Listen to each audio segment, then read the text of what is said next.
Good morning, ladies and gentlemen. My name is John Allen, and I'm the president of the Brookings Institution, and it is a great pleasure to welcome you to this event, this virtual conference entitled Disinformed, a disinformed democracy, the past, the present, and the future of information warfare. Now, before I begin, I want to take a moment to address the troubling news that we've heard this morning, that President Trump and the First Lady have contracted COVID-19. This is a very serious moment for our nation, and a moment in which our shared American values, especially empathy and as well charity, must be on full display. It's also a moment where the resiliency of our institutions will be further tested, as well as one that highlights the critical importance of medical, science-based guidance and research. Beyond the 7.3 million infected Americans and the over 208,000 precious Americans who've lost their lives, and I spend some time every morning in contemplation and prayer for all of them, I now turn to the entire First family. They are very much in my thoughts and prayers this morning, and I hope you'll join me in wishing them well for a quick and full recovery in the midst of these challenging moments. So now to the purpose of our gathering this morning as part of Brookings Policy 2020 series.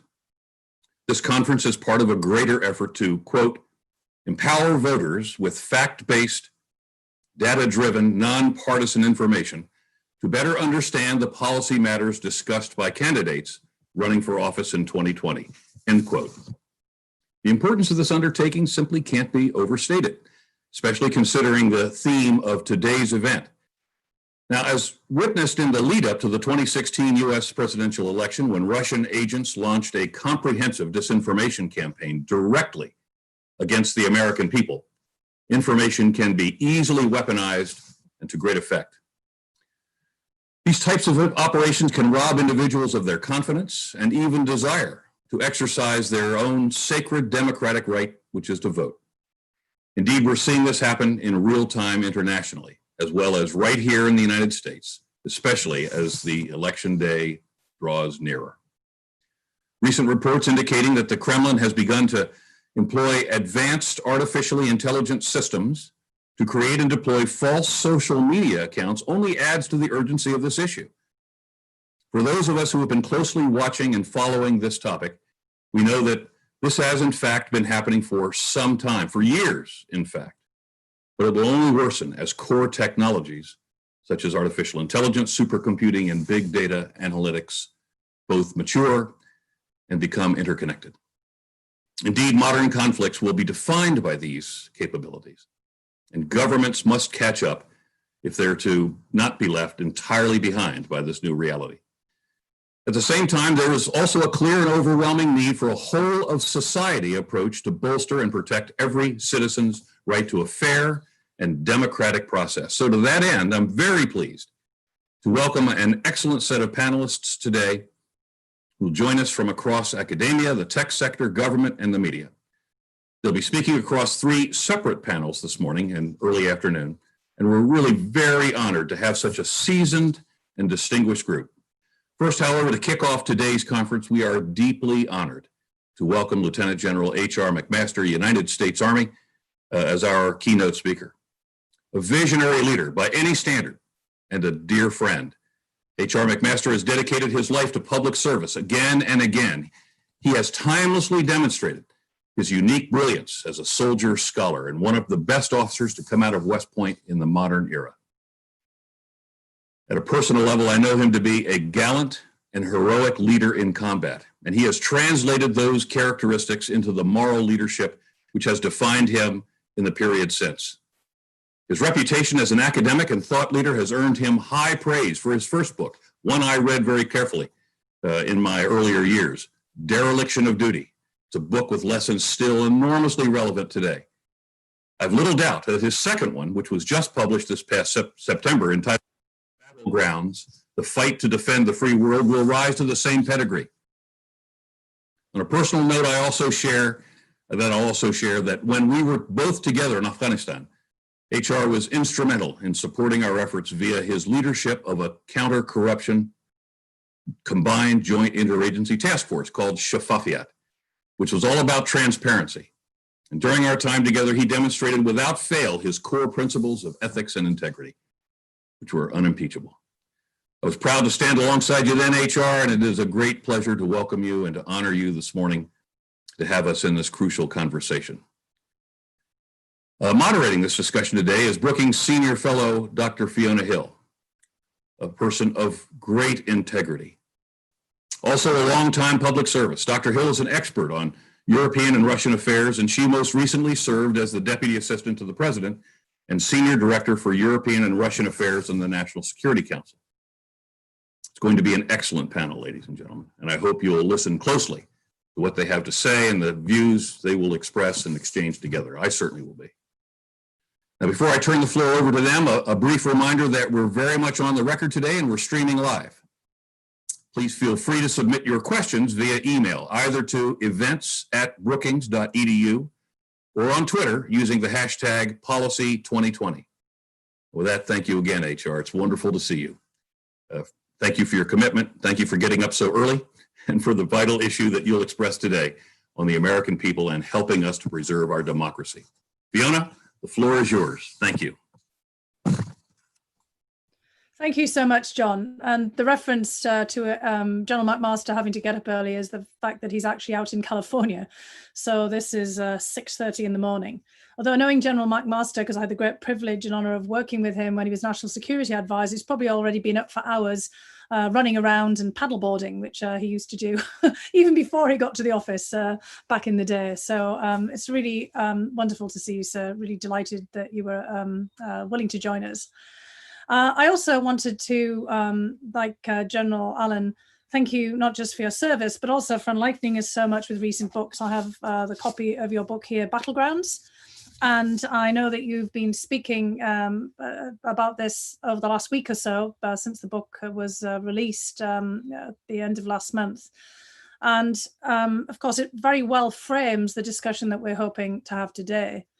Because in the book of Battlegrounds, you take on all of the challenges that are facing the United States in the national security arena, and the information space is one of those battlegrounds that you talk about. And I just wondered if you'd be able to kick us off with your thoughts on how we have to tackle this battleground of the information space. I mean, you yourself have had so much experience on the physical battleground in Afghanistan, Iraq, and elsewhere, but you also did try to tackle head on during your service in the military the issue of Russian information warfare, disinformation, what you and your other colleagues called maskirovka, the way that the Russian military would use psychological operations as part of their whole campaign against the enemy opponent, including the United States, and how we should start thinking about this issue as we move on today. So thank you again, General McMaster, for joining us. Hey, Fiona, thank you so much. What a privilege it is to be with you. You are such a great example of service to our country. And what a privilege it was to serve with you back then on the National Security Council staff, and to be with John Allen, my former commander, and someone else who leads by example. So, thanks to you, thanks to Brookings, right? I think what this conference is doing is part of the answer to the problem of Russian cyber-enabled information warfare, because so much, as General Allen alluded to already, it has to be a whole society response, and that begins with education. Brookings has always been at the lead of educating the American public about the challenges to our security as well as opportunities to exploit, and it's a real privilege to be with all of you. I thought what I might do is try to be brief, because I'm really looking forward to the discussion with you, Fiona. So I just thought I'd tell the story that I tell in the book, that I was walking. It was the Friday before Columbus Day weekend in 2017. So really about this time, in 2017. And I was walking down Walnut Street in my hometown of Philadelphia, Pennsylvania, on my way to the Foreign Policy Research Institute to give a briefing on Russian new generation warfare. In my position at the Training and Doctrine Command, I was charged with designing the future army, and I commissioned a study about 18 months previously on Russia's annexation of Crimea and invasion of Ukraine. And we had combinations of interdisciplinary group of experts from all different fields, including psychologists and sociologists on this team, of course, engineers and military historians, and And it was a really excellent study that was completed, and I wanted to share the initial findings and get some feedback. And as I was on my way to FPRI, in Philadelphia, research think tank, my phone rang, and it was the Deputy Chief of Staff of the White House asked me to go to Mar-a-Lago the next day to interview for National Security Advisor. So it came quite out of the blue, and I was in the job in the West Wing of the White House the next Tuesday afternoon. But of course, Russia's sustained campaign of political subversion against Europe, against Ukraine in particular, was part of this study, and it struck me as I came into the White House. We should have seen 2016 coming, right? It wasn't. This isn't a threat that just came out of the blue. So I thought what I might begin with is what we did in that first year after the 2016 election to respond to this threat of cyber-enabled information warfare, which is designed to drag us down, right? Putin, I think, even from that speech that he gave New Year's Day in 2000, he set out a course, right, to restore Russia to national greatness, and I think somewhere along the way, probably around 2005, 6, Fiona, you've written about this. He probably decided, I'm not going to be able to take on the EU head on. I'm not going to be able to take on the United States head on. And so I believe that Putin's approach to the West has been to drag everybody else down under the theory that he can essentially be the last man standing. And one of the principal ways that he's doing this in this campaign, what I describe as disruption, disinformation, and denial, one of the ways to do this is to conduct cyber-enabled information warfare with the real purpose of polarizing our societies, pitting us against each other, reducing our confidence in who we are as a people, and reducing our confidence in our democratic institutions and principles and processes. And so as we look back at 2016 and placed the election in context of this much longer and sustained campaign against us, what I believe is the case is that around elections, especially in large countries like ours that would be very difficult to kind of to influence the outcome in a direct way, that what the Kremlin tries to do is sow doubts about the result, right? That's the main effort, is to sow doubts about the result of the election. And I recall that in 2016, I think the Kremlin was as surprised as maybe Donald Trump was when Donald Trump won the election, and there was a campaign ready to go, and that they actually initiated prematurely that, hey, Hillary Clinton won the election, but it was rigged. It was a rigged election. Well, when it was revealed that President Trump had won, they shifted that campaign to, well, if the election had been fair, then Donald Trump would have won. He would have won the popular vote too, right? So this is what we're encountering today. I thought just to summarize our actions that we took to protect ourselves better against a sustained campaign of disruption, disinformation, and denial, is that first of all we had to identify this problem more fully, and our intelligence community was already shifting, but shifted more dramatically toward collecting and analyzing intelligence relevant to the sustained campaign, not only against us, but also against our allies, and also in connection with breaking apart our alliances and rending the transatlantic relationship. And what we found is that the IRA and other entities associated with the sustained campaign were adaptive, right? And as we would counter certain elements of this effort, I mean, this is a sustained effort. It's not going to go away, right? And they're not going to stop.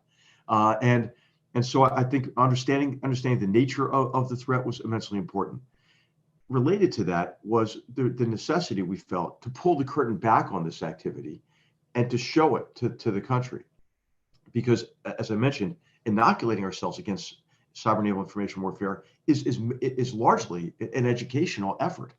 Now, we were impeded by the president's really unwillingness to call Putin out directly, for this campaign. And Fiona and I, we talk about this. And why is this, right? And what I determined is the president, and I mentioned this in a couple of interviews, and I read about this in the book. He conflates three separate questions, right? Did Russia intervene in the election? Heck yes, they did, is the answer to that. Second is if they did they care who's going to win? I really don't think they cared who was going to win, right? Because when you see the bot and troll traffic, the main effort is trying to divide us on issues of race, and then secondarily, distant second, immigration and gun control, for example, and to reduce our confidence in the process, right?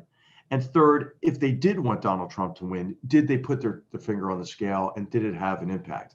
That third question is what the president worries about, because he fears that it will draw into question, his legitimacy. And so he conflates all three of those. And that's unfortunate, because as I mentioned, education is immensely important. I think we did make some tremendous progress, Fiona, and you were there longer than I was, so you'll be a better judge of this, but on protecting election infrastructure.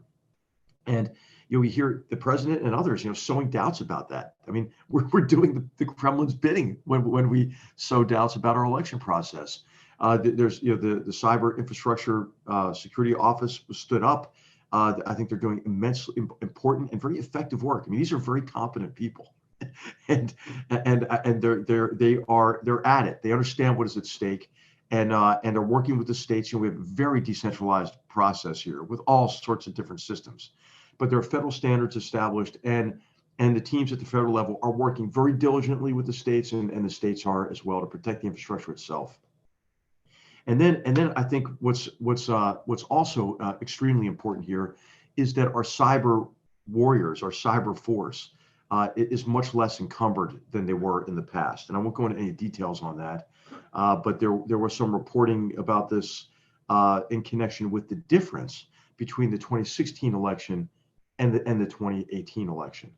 And then, because I want to get into the conversation, Fiona, I'll just stop there and just make the final observation that it's important to focus on the election and the disinformation and information warfare around the election.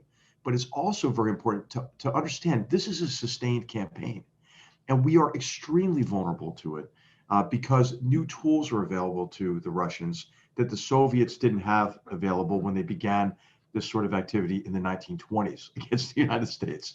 And principal among those is social media, which is having itself a destructive effect on our society, and in particular, the avarice of these companies and the business models that are essentially making you the commodity and your data the commodity, but then also the advertising money and the drive to get more and more clicks by showing us more and more extreme content that reinforces our predilections and our political leanings and our stance on issues. That's magnified even further by the pseudo media and the toxic atmosphere around that, as well as now mainstream media and cable news, I would say in particular, because of this phenomenon in which now Americans go to a particular station that is associated with maybe their political leanings. And so we don't have kind of a common authoritative source of information either. So I'm really looking forward to the conversation. I'm so glad that Brookings has taken this on head on at this critical time for our country and the free world. And just great to be with you, Fiona. Thanks. Oh, thanks so much. And you've managed, as I suspected, to cover the entire battlefield that we're going to be talking about today. In the first panel, after you've finished General McMaster, we're actually going to try to unpack the history of that sustained campaign, because you're absolutely right. This has been going on for an extraordinarily long time, just using old tools rather than new tools, and it's not going to go away. And in the second panel, we're going to try to talk about the domestic information space that you've touched on, because I think that this was the dilemma that we faced, and I'd like to get back to you on this while we were in government, that we were the national security team. We weren't dealing with the domestic home front. I mean, everybody was very reluctant for all the right kinds of reasons to call that a battleground. And of course, we've seen how that's played out in a negative fashion when it's been referred to by, some of our colleagues in the Pentagon in other contexts. People don't want to see the national security techniques that the US would adopt bleed over into home, although we know that the Russians honed a lot of the techniques that they deployed against us at home in dealing with their own domestic opposition and dealing with other groups.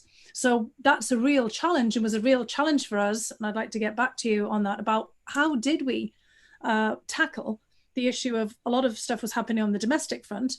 Right. And domestic actors were also producing an incredible amount of information and disinformation.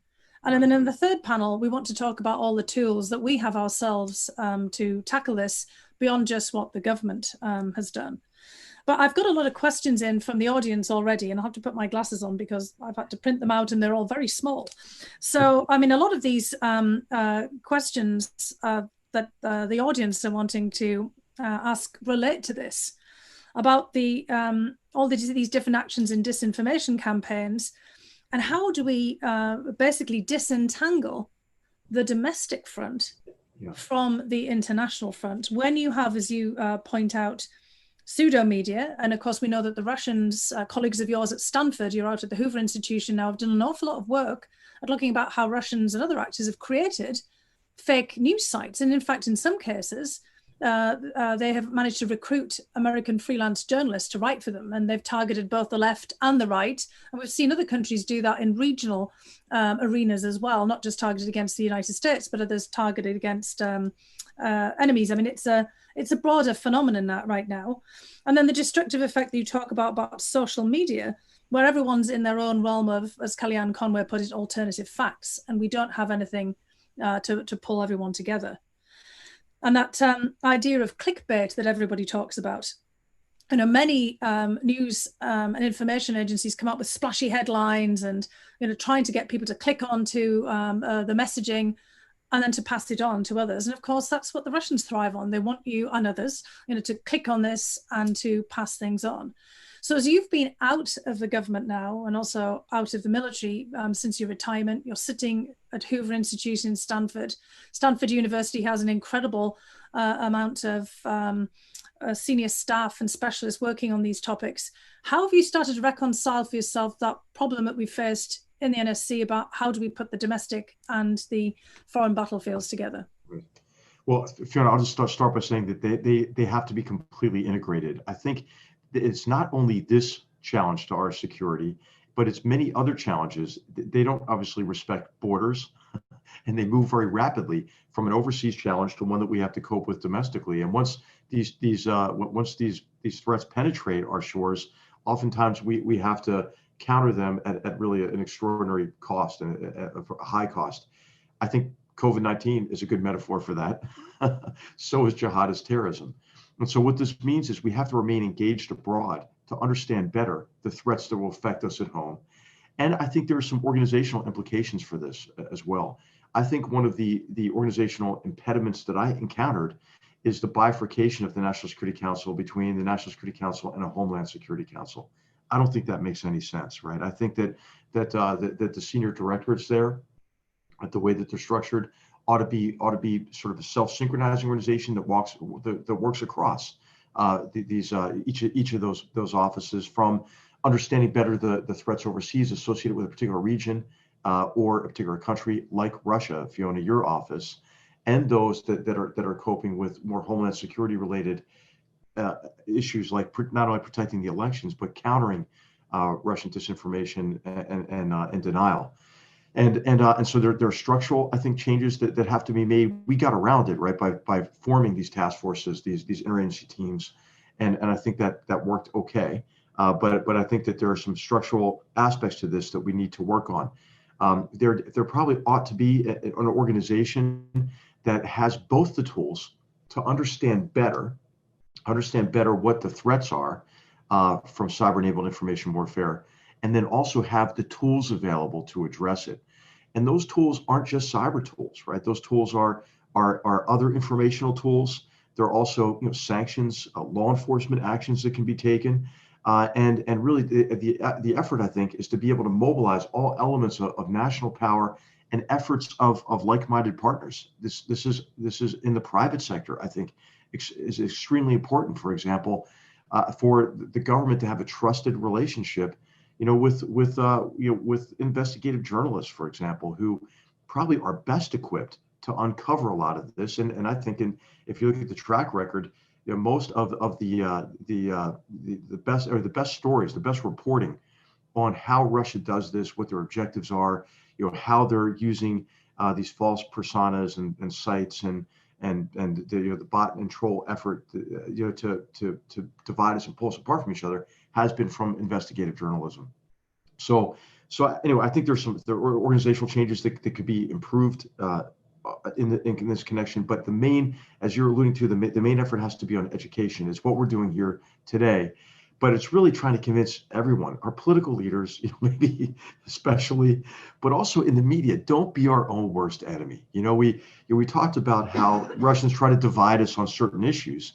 They're also trying to divide us further in this vitriolic, partisan political environment we find ourselves in, and we make ourselves susceptible to it, I think, by oftentimes what is, if the president says something that is offensive and divisive, the reaction on the other side is equally offensive and divisive, and we pull ourselves apart from each other. Very rarely are there conversations that begin with what we agree on. We immediately go to corners these days about what we disagree on. So I think a lot of it is example setting, and our media. I think the journalism as a profession really has to ramp up their standards. I think, in part because of this new information environment and the need to compete, as you mentioned, but also because of the vitriolic partisan environment, journalism is kind of in a phase of self-destruction right now, and we need the fifth estate now more than ever to be of the highest standards. And then what we Americans need to do is to up their expectations and go to the authoritative sources of information, rather than get drugged down into the morass of the pseudo media and the less responsible elements of the mainstream media. Well, I think that's kind of one of our challenges, though, isn't it?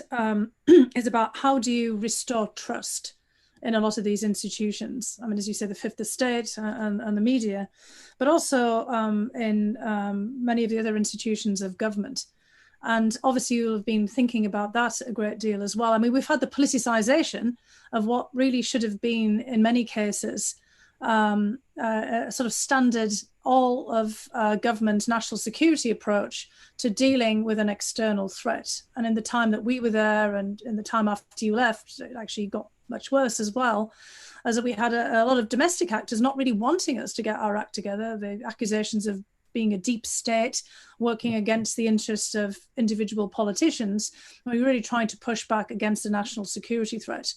How do we get out there? I mean, obviously writing your book, getting out and speaking to as many audiences as possible is part of that, as doing this kind of event. But how can we penetrate, the noise domestically to get all of the audiences we have to reach across the entire country to realize that we're facing a common national security challenge? This is a battleground that we're all in, and that we need to have some trust in some institutions. How do we do this, do you think? Well, I think our great opportunity lies in the fact that we do have influence over how we're governed, right? We do have a say in how we're governed.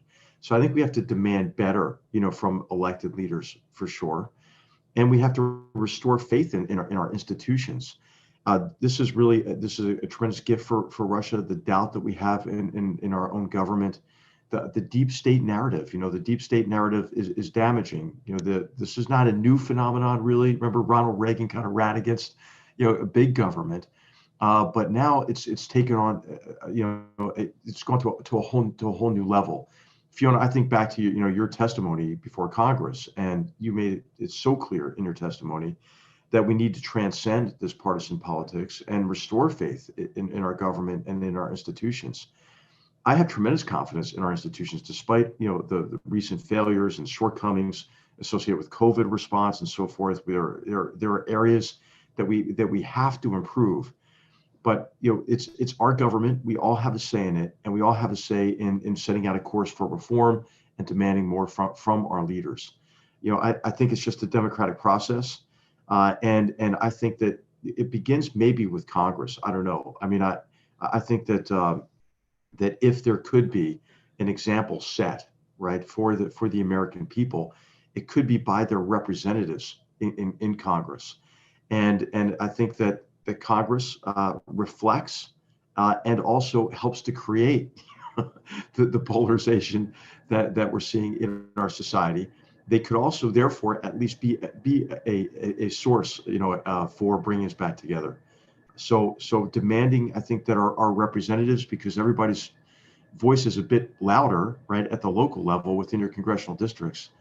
I mean, demanding that they work together with, across the aisle and begin conversations with what we can agree on and how we're going to work together to overcome our challenges, take advantage of opportunities, and build a better future for generations to come. Well, this ties into a few of the questions that we've got here. One question, I mean, maybe a bit of a tall order from an attorney who has written in, has asked, are there any means to apply greater focus and public reckoning on elected officials, like members of Congress, who deliberately engage in dissemination of foreign power propaganda? Yes. Now, I guess we do have some means if people are caught deliberately disseminating foreign power propaganda. We've got the Foreign Agents Registration Act and other mechanisms. But I guess the problem is, which a lot of the other questions, I've got questions from school teachers and students here, is when some of that disinformation is the same as domestically produced disinformation, because it's following the same political purposes, which was, again, another of the problems that came up in the testimony that you referenced. Right. And it was a bit personal for us, Fiona. I mean, I think another aspect of cyber-enabled information warfare is that the Russians have actually now engaged in campaigns that are directed at disrupting the effectiveness of our government and of government institutions. And in our case, Fiona, the National Security Council staff, and this is the August 2017, so-called, Fire McMaster campaign that also during which that campaign went after individuals on the National Security Council staff, individuals who in the past would not really be known to Americans. They would just be working hard every day for the country in the White House. So I think that I think exposing those who are witting and even unwitting agents of the Russians is immensely important. And I think we can begin with organizations that employ Americans and put them on the payroll to advance Russian propaganda. I mean, anyone who takes money, from Sputnik, or any other, Russian media arm ought to be profoundly embarrassed about their un-American and disloyal activities.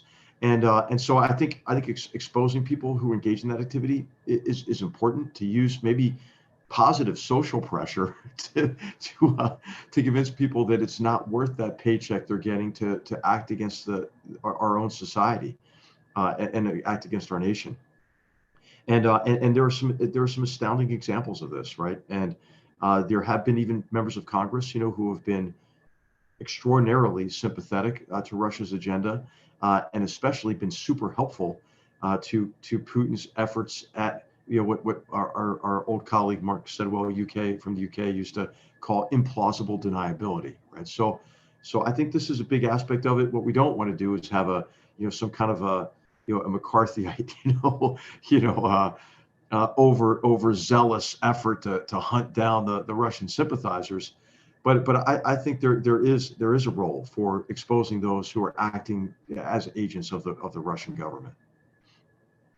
Well, I think that latter point about being very careful about a McCarthyite campaign is important, because there are a lot of other actors who have the same approach.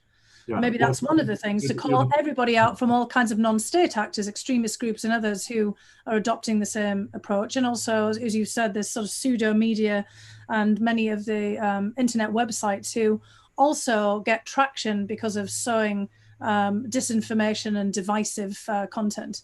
Absolutely. And China's getting better, right? They're taking a page out of Russia's book here. And there have been some really landmark studies. I mean, I think the first of those was done in Australia by John Garneau. It's extremely well done. And then the Hoover Institution, where I am, did an excellent study about 2 years ago on Chinese influence.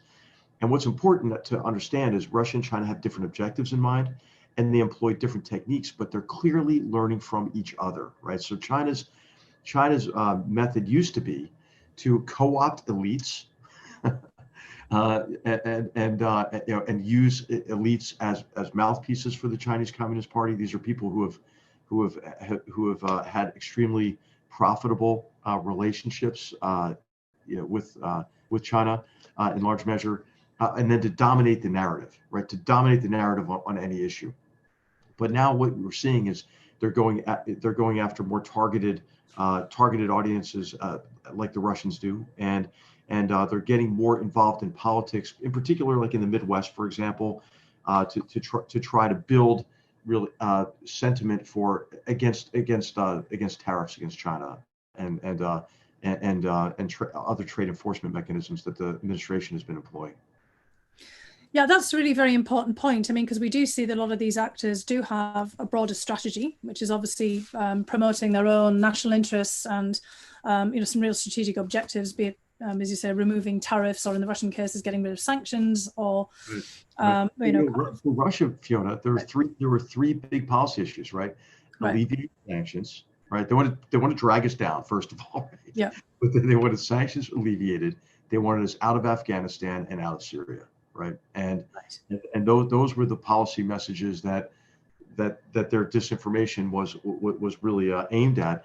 And overall, from a foreign policy perspective, it's to reinforce this really shift toward a neo-isolationist sentiment, reflected, in the new left interpretation of history on the far left that defines us as the problem in the world, and the Russians reinforce that narrative, or on the far right, which is associated with this so-called realist school, which is really an ideological argument for U.S. disengagement as an unmitigated good. It's infected with strains of I won't do it, so I'll oversimplify, but there really is a Russian push to reinforce the neo-isolationist sentiment in America as well, because again, I mean, what Russia would like us to do is to withdraw so they can fill the vacuum, as they did in Syria. After the unenforced red line in Syria in 2014, Russia intervened in the Syrian civil war. So I think that nature abhors a vacuum, and Russia's all too ready to fill it, even with the small amount of resources they have available. Yeah, and I mean, that's very important to lay out, as you do in the book, that there's a context to all of this. We may not be in the same systemic struggle that we were during the Cold War, but we're still in a struggle where many other international actors really do want to have the maximum room of maneuverability on all kinds of issues that concern them. And that's much more effective if we, the United States, are out of the way. So this is not just, as exaggerating, what's going on here. I mean, one final set of questions that I've had from people here that I'd like to get you to speak to, and then I'd obviously like to let you have another moment to get across some of the points that you think are most important, is a lot of people are writing in from schools, from universities, and kind of also asking about the military as well, and military education, also from the State Department, about how can we educate people to effectively discern disinformation. Now, that was something that you did in the army back in the day, because you entered the army during the Cold War, at the end of the Cold War, admittedly. We're kind of not really Cold War warriors, either of us, but it's just kind of right there at the very end of it all. But you were trained right from the beginning to spot a psychological operation and disinformation. What have you taken away from that could be helpful to apply on a much larger scale, and for young people who are starting out? Right. Well, I think it's exactly. I mean, and first of all, thanks to all the teachers who are here. You're actually heroes. My mom taught for 35 years in inner city Philadelphia, and two of our daughters to Teach for America. And I think I in Battlegrounds, I end in my final paragraph. I quote our friend Zachary Shore, who's a wonderful historian, and his observation that the greatest strength of a nation is an educated populace. And I think just recognizing that we do need to help educate young people, all of us, ourselves, about how to discern authoritative sources of information from efforts to influence us. I think this Netflix show that just came out, The Social Experiment, I think that's great. I think for people to watch, it's entertaining, it's well put together. And I think it can highlight the dangers of social media in a way that's acceptable to a broad audience. So I think developing products that clearly identify the danger associated with disinformation, but then what people can do about it. Always leave people in any talk or any class that you're giving with something to do, something they can do. And I think we can do a lot. We can educate each other, as we're talking about, but we can just come together in various venues that are available to us and have civil discussions, right? And reject this vitriolic discourse and restore faith in who we are as a people. And I think that understanding, how our adversaries are using technologies and exposing it is a big part of that. But it's also the substance of the message. The other aspect of this is civics education, Fiona, and I really believe that we kind of lost our way in allowing this interaction that we see now, an interaction between what you might call identity politics with bigotry and racism, and how that interaction is creating centripetal forces that are pulling us apart from each other. And I think this is due in part to many people, especially in younger generations, losing confidence in our American experiment in democracy and in our republic. And I think what civic education should do is focus on history, focus on the wonderful radical idea of our revolution, that sovereignty lies neither with king nor parliament, but with the people. And then recognize the great gift of our Declaration of Independence, our Constitution, and our Bill of Rights, but also recognizing that it was flawed, that America was flawed at the creation because of the contradiction of the horrible institution of slavery. But then we can celebrate, right? We can celebrate that we emancipated 4 million people in our most destructive war in history. And then again, we can still be disappointed, right? Because of the failure of Reconstruction, the rise of Jim Crow and the Ku Klux Klan, and then separate but equal. But then again, we should restore faith in our ability for improvement by recognizing that the civil rights movement dismantled de jure, prejudice and inequality of opportunity, and then again recognize, right, that there is still de facto inequality of opportunity that we have to work on, and we will work on, and we will get better. But we can only get better if we work on this together. What I worry about is what we might call like the end of empathy, Fiona, where now there are certain movements. This is the so-called cancel culture on the far left, or these bigoted movements associated with white supremacy on the far right. I mean, nobody even acknowledges the need to talk to each other, to respect each other, and I think these are minorities, right? These are this is not who America is, and so those of us who still have confidence in our country, who recognize the work that we have to do, we have to kind of amplify our voices and convene as many people who are willing to be convened, so we can come back together. That's a really very important point. I mean, we have to talk the country up, no matter what the problems are, not keep talking it down, because that's when everybody else from the outside will pile on as well. And we have a lot to be proud of, Fiona. Yes. You're a case in point, right? I mean, because you're one of our greatest citizens and you're an immigrant. I don't think there are a lot of people trying to immigrate to China right now, or into Russia, right? And that is one of the greatest strengths of our country is the draw that we have internationally. So I in the book, what I write about is the need to improve our competence against threats like Russian cyber-enabled information warfare, for example, but also the need to restore our confidence, right? Our confidence in our ability to implement a sustained and reasonable and reasoned foreign policy, but also our confidence in who we are as a people. No, that's absolutely right. And actually, we've got, of course, coming up, I think you're growing up in Philadelphia, and its storied role in American democracy really underscores this. An opportunity for all of us to play a role by going out and voting. We all know that one of the problems we had in 2016 was we just had a razor-thin margin in the Electoral College. And that was, of course, one of the issues that engendered all of the suspicion about what had actually happened in the election. And if everybody realized that they have, and you referenced the Voting Rights Act, it's 55 years ago, it took a lot of time for people to get the vote. There was a lot of struggles for that right of citizenry. And, as you're saying, if we have confidence, we should go out and vote. If you have any final thoughts for us, HR, we'd greatly appreciate it. Have confidence too, if it is a close election, have confidence that, our founders really did a great job of trying to anticipate everything that could go wrong, right? And they based it, and this is where, I think the Federalist Papers are worth reading. Even it's worth reading the Anti-Federalist Papers and to see what's on their minds and what underpins the Constitution.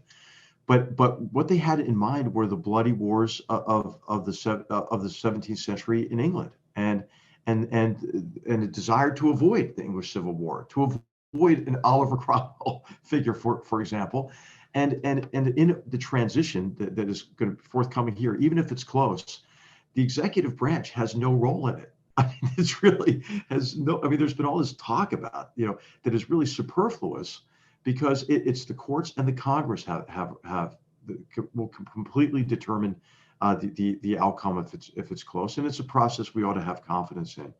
I think what's been most irresponsible, Fiona, and certainly this is a theme that the Russians will pick up on and try to use against us, is this idea that there should be any break in the very bold line between our military and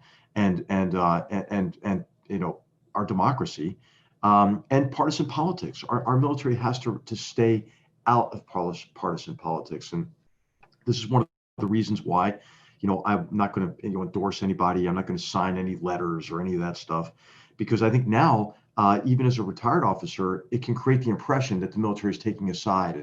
And I don't know if you've noticed this practice in recent years, where each party comes up with like dueling lists of generals and admirals, and hey, I've got more than you do, and vice versa. And I think I respect people's decisions, right, to support a particular candidate as an individual. But I think collecting these lists of people, I think is maybe, it comes with a cost anyway, and we ought to be cognizant of that as well. Well, that's a good an important reminder about how you maintain the integrity of institutions, and to make sure that they don't get politicized in ways that could be very damaging. And I think you've given us a good segue into the next panel, which will as I mentioned before, take us through the history of all of these campaigns of disinformation, what used to be called active measures. And I also want to thank you so much for being able to join us today. If you can stay on for a bit longer, I imagine that you've got other things to do, given the time. Probably haven't had your breakfast yet. I'm going to stay on as long as I can, and I'm reading Thomas's book right now. That's excellent. I've got it here too. So we've got Thomas coming on shortly. I've actually got a big pile of books, and that's also part of super well written. That's excellent. Part of the whole exercise is to let people out there know the kinds of books that they can access to be able to get more information here. And I think you and obviously General Allen and others exemplify that scholar, soldier, statesman role that we look to in the American military. For our military academies and colleges really do train people well, not just in being able to discern disinformation, but giving people that civic education that a lot of us now have been lacking. I had to have a civic education to become a citizen, but I'm mindful all the time about how few Americans, in comparison, with what we would hope, are really so well informed about the history of the country and how our democratic institutions came about. And hopefully these books and, as you said, seminars, webinars like this will also be very helpful. And I do hope that other people, after seeing this, will invite you to go and speak on Zoom fora across the country as well, so they can have the benefit of your wisdom. Thank you so much for joining us today. Thank you. Thanks for putting it together, an amazing conference, and thanks for your personal example. Thanks for watching. Be sure to like and subscribe for more videos from Brookings.